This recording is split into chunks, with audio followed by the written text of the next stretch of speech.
चुनाव में मत निर्धारित करने के लिए बड़ा महत्वपूर्ण पक्ष है। कैसे चलेगा ये देश? ये देश सरिया के आधार पर अब नहीं चल सकता, वो जमाने गए। अब ये देश यूसीसी के आधार पर ही चलेगा। फोकस क्यों किया जाए इस पर? फोकस इलेक्शन के समय पर फिर तो नेगेटिव एजेंडा हो जाएगा। इलेक्शन के समय भाई नहीं, समय नहीं, हमेशा ये महत्व का मुद्दा है कि ये देश का कानून क्या होगा, ये महत्वपूर्ण बात नहीं लगती क्या आपको? ये बहुत महत्वपूर्ण बात है। फिर तो कल आप कहोगे संविधान की भी क्यों चर्चा होनी है? नहीं, मैं तो चाहता हूं बातें हों, मगर फिर उल्टी साइड से भी उसी तरह की बातें होती हैं। क्या? जैसे तेजस्वी ने जो कहा, जो मैंने आपको पूछा कि तेजस्वी ने कहा, कहते खतरे में हिंदू नहीं है बल्कि प्रधानमंत्री की कुर्सी है। देश के प्रधानमंत्री हिंदू, राष्ट्रपति हिंदू, सभी राज्यों के मुख्यमंत्री, तीनों सेना अध्यक्ष भी हिंदू हैं। फिर भी ये लोग कह रहे हैं कि धर्म, हिंदू धर्म खतरे में है। फिर भी क्यों? फिर भी आज बिहार के एक हिस्से में तेजस्वी बाबू, इनके पिताजी, शुक्रवार की छुट्टी कर गए।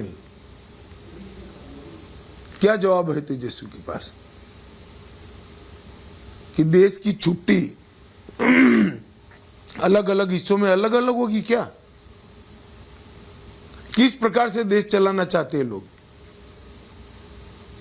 इसीलिए सवाल उठते हैं। मगर ये सब इश्यूज कांग्रेस पार्टी कहती है डाइवर्जनरी टैक्टिक है, ये जरूरी मुद्दे नहीं है। पाकिस्तान का मुद्दा क्यों उठता है? पाकिस्तान का मुद्दा स्वाभाविक रूप से उठता है जब हमारे देश के चुनाव में पूरा पाकिस्तान लगभग एकमुश्त होकर ये कह रहा है कि राहुल गांधी को चुन लीजिए। हमें कोई आपत्ति नहीं, इनका वोट भी नहीं है, इनकी अपील का कोई प्रतिशत भी नहीं, मगर आपने ऐसा क्या किया कि पूरा पाकिस्तान आपका लट्टू हो गया है? वो तो देश की जनता सोचेगी ना अर्णव जी, जरूर सोचेगी और सोचना भी चाहिए। कांग्रेस पार्टी ने कहा है, और ये बहुत अब आज की खबर है, कांग्रेस पार्टी ने कहा है कि भारतीय जनता पार्टी ने ऐसे उम्मीदवार को सामने क्यों रखा है जिन्होंने अजमल कसाब के खिलाफ झूठ बोला, जिन्होंने झूठ बोला कि अजमल कसाब को बिरयानी दी जाती। कांग्रेस पार्टी का मैंने पहले भी एक इंटरव्यू में कहा है कि जिसका बुरा समय आता है प्रभु इसकी सबसे पहले मति हर लेता है। अजमल कसाब को फांसी किसने दिलाई? तो हमारे प्रत्याशी ने दिलाई। अब फांसी दिलाने की बात याद नहीं करते, फांसी दिलाने के लिए जो आर्ग्यूमेंट्स हुए होंगे, इसकी बाल की खाल खींच लें। इनको मालूम ही नहीं है देश की जनता क्या चाहती है। उनको लगता तो होगा कोई खेमा तो उनके पॉइंट ऑफ व्यू को एक्सेप्ट करता है। वो 370 को हटाने की बात हो, वो कोई आपकी माइनॉरिटी अपीसमेंट की बात हो, वो कोई कांग्रेस पार्टी कहती है कि मुस्लिम should have the first right on resources, कोई खेमा तो होगा। उनकी कोर कंस्टिट्यूएंसी लगती होगी, शायद वो मुस्लिम वोट को लुभाने की कोशिश करते। तो 2014 से वो लोग वही खेमे को एड्रेस कर रहे हैं और बार बार हार रहे हैं। तब तो फिर आपके हिसाब से तो इस बार का भविष्य उन्होंने ही तय कर लिया है। वो खेमे को, जिसको हम अपीसमेंट कहते हैं, और आप कह रहे हो एड्रेस कर रहे हैं। खैर, शब्दों का चयन का सवाल है, तो करे ना। मगर जिस राज्य में हम अब हैं, अमित शाह जी, बंगाल, जहां पे मुस्लिम वोट बैंक 30% से ज्यादा मानी जाती है, तो वहां पे यहाँ हिंदू मुस्लिम से भी ज्यादा सवाल है। यहाँ हिंदू मुसलमान का मुद्दा देश की सुरक्षा के साथ जुड़ गया है। ये बॉर्डर स्टेट है, रोज लाखों लोग घुसपैठ कर आते हैं और प्रशासन वोट बैंक बढ़ाने के लिए लाल जाजम बिछाकर इनका स्वागत कर रही है।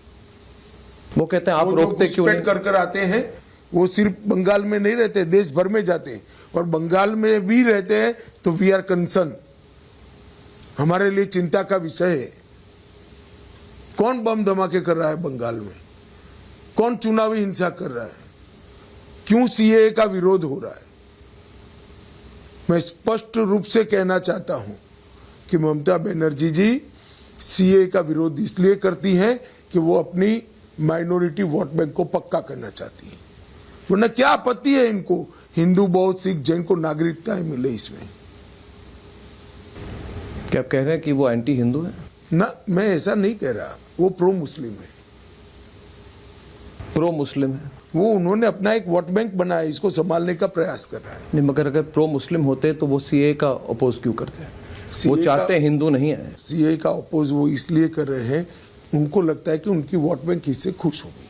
वही तो मतलब एंटी हिंदू बनना वो मानते हैं कि प्रो मुस्लिम स्टैंड। उनको ये भी मालूम है कि इनके विरोध का कोई अर्थ नहीं है, क्योंकि हमारे संविधान ने नागरिकता एक 100% केंद्र का सब्जेक्ट है, देश की संसद का विषय है, उसमें राज्यों की दखल चल ही नहीं सकती। मगर इधर रीजनल कार्ड ज्यादा होता है। इधर कहा जाता है कि अमित शाह जी ने बहुत कोशिश की पिछली बार, मगर बंगाल में सरकार हमारी बनी। और इस बार आपके आंकड़े, आपने रिपब्लिक समिट पे आए थे, आपने कहा 25 सीटें मिलेंगी। इस वक्त का आंकड़ा क्या है और उसका आधार क्या? देखिए, हम बंगाल का मिनिमम 25 तो क्रॉस कर ही जाएंगे, हम 30 के ऊपर भी जा सकते हैं। 30 के ऊपर जी 3/4, 3/4 आपकी हो सकती है। जी, बंगाल का माहौल बदल चुका है अनुज जी, बहुत पानी गंगा जमुना में बह गया। बंगाल की जनता उनको पहचान चुकी है। ये एपीसमेंट की पॉलिटिक्स के लिए एक महिला मुख्यमंत्री के नाक के तले संदेश खाली में सैकड़ों माताओं का शोषण होता है, और केवल अपनी वोट बैंक संभालने के लिए उसको अरेस्ट भी नहीं करते हैं। हाईकोर्ट को ऑर्डर करना पड़ता है, हाईकोर्ट को जांच सीबीआई को देनी पड़ती है। किस प्रकार से ये प्रदेश चल सकता है? किसी मंत्री के घर से 51 करोड़ रुपया कैश मिलती है, गिनते गिनते सारे स्टेट बैंक ऑफ इंडिया के कैश काउंटिंग मशीन गर्म हो जाते हैं, दूसरे लाने पड़ते हैं, भरने के लिए टेम्पो लेकर जाना पड़ता है। कौन जिम्मेदार है उसका? इतना रैंपड करप्शन किसके नेतृत्व में हो रहा है? वो कहते हैं सब षड्यंत्र है अमित शाह जी, सब षड्यंत्र कहते हैं। ऐसे 51 करोड़ रुपया इनके मंत्री के घर से मिलते हैं। झारखंड में कांग्रेस के एमपी के घर से 351 करोड़ रुपया मिलता है, और फिर कहते हैं ये षड्यंत्र है। तो आप क्या कर रहे थे? षड्यंत्र था तो कौन रख गया आपके घर पे? और ये सिर्फ पैसा नहीं मिला है, किस प्रकार से नौकरी देने में घूस खाई गई, इसका पूरा कच्चा चिट्ठा आज एजेंसियों के पास में उपलब्ध है, हाईकोर्ट के सामने पेश किया गया है। रेड कार्ड था, तेजस्वी युवा लोन लेकर नौकरियों की तैयारी करते हैं, उन पर ऋण चढ़ जाता है, लोन पेंडिंग रह जाती है, और डफर टाइप के लोग घूस देकर नौकरी प्राप्त कर लेते हैं। कैसे चलेगा देश? ये यूथ के फ्रस्ट्रेशन को कहां डालाएंगे हम? ये सारा कुछ जो हुआ अमित शाह जी, सारा कुछ जो हुआ, एसएससी स्कैम, बाकी स्कैम, कोल स्कैम, ये सब स्कैम में क्या ममता बनर्जी और उनके भतीजे का हाथ नहीं है?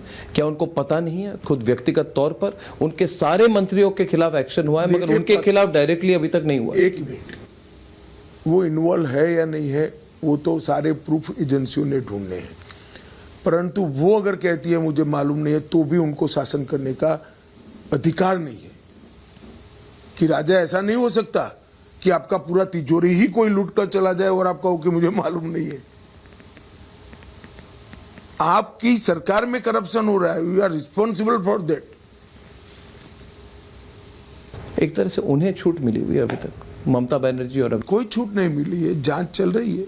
कोई सेंस, अगर इस तरह के किसी को सेंस हो कि अर्णव जी, मैं क्या कंचे खेल रहा हूं को आपके इंटरव्यू में कह दूंगा, और एजेंसी मुझे ब्रीफ नहीं करती भैया। वो एजेंसी तो अपना काम कर कर सीधी कोर्ट में जाएगी। अमित शाह जी, आपने कहा कि 30 सीटें तक आपको बंगाल में मिल सकते हैं। मैं पहले सवाल पे जाना चाहता हूं, मैथमेटिकली अगर देश को देखा जाए तो फिर ये 300, 330, 340, 350 सीट कहां से आ सकती है? ये कहते हैं सैचुरेटेड हो चुका है कई सारे स्टेट। ऐसा है अर्णव जी, मुझे पेंटिंग की ज्यादा चित्रकारी की बात नहीं करनी चाहिए, पेंटर कहे वो मान लेना चाहिए। तो आप मेरी बात मानकर चलो, आप 300 में भी ऐसे खुरेज कर 19 में मुझे पूछते थे, हम पहुंच गए 300 पे। अब हम 400 का कह रहे हैं, आप देखना पहुंच जाएंगे 4 तारीख के दोपहर को फोन करना। आप करते तो हो नहीं, 19 में भी नहीं करा। मैं आपको बताता हूं, देश नरेंद्र मोदी के नेतृत्व में 400 सीट देने के लिए तैयार होकर बैठा है। कहां से निकलेगी वो उस दिन गिन ले। फिर प्रज्वल रेवन्ना का जो केस हुआ, जो एचडी देवेगौड़ा जी के पोते हैं उनके खिलाफ केस हुआ, किस तरह से उन्हें उत्पीड़न की, उन्होंने टॉर्चर किया, मोलेस्टेशन की, सेक्सुअल असॉल्ट किया कितने औरतों का, क्या इसका असर नहीं पड़ेगा बीजेपी पर, कर्नाटका? नहीं, बिल्कुल पड़ेगा, मगर कांग्रेस पर पड़ेगा। कांग्रेस पर क्यों? इसलिए क्योंकि एक कब का इनके संज्ञान में आ गया था, परंतु वोकली का वोट बैंक का जब तक पोलिंग समाप्त न हो इन्होंने छिपाए रखा। आप कह रहे हैं उन्होंने छिपाए? निश्चित रूप से छिपाया है। कैसे छिपाते? इससे तो उनका फायदा वोकली होता का वोटिंग होने के 2 दिन बाद ही ये बात बाहर आती है और तब तक रेवन्ना भाग जाते हैं।